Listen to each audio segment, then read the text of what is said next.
Affordability and commuter appeal in Northampton. Right, let's talk about Northampton.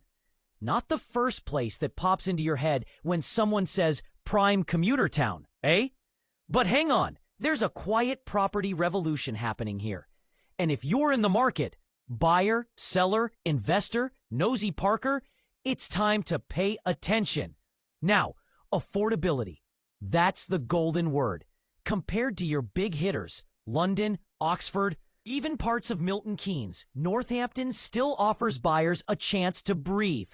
Average house prices here hover just below $280K. That's not a typo. I recently helped a young couple, both London-based but remote working most days, snag a lovely 3-bed semi with a garden and driveway for $265K.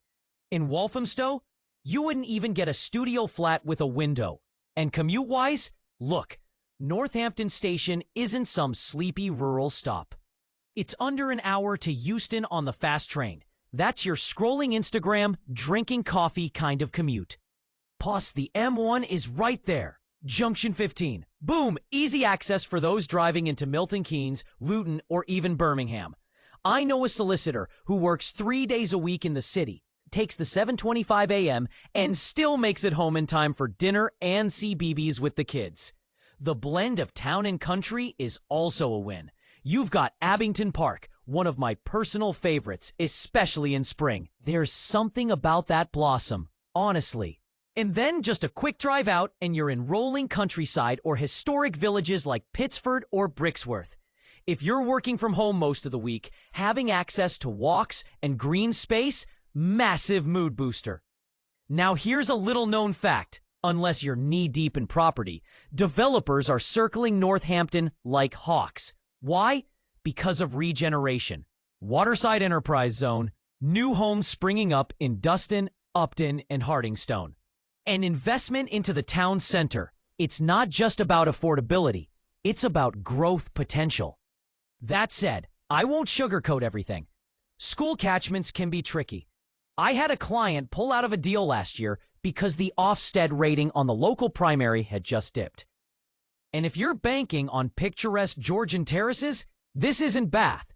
Though there are some lovely period properties tucked away in areas like St. Giles and Kingsthorpe. What's interesting is the buyer profile shift.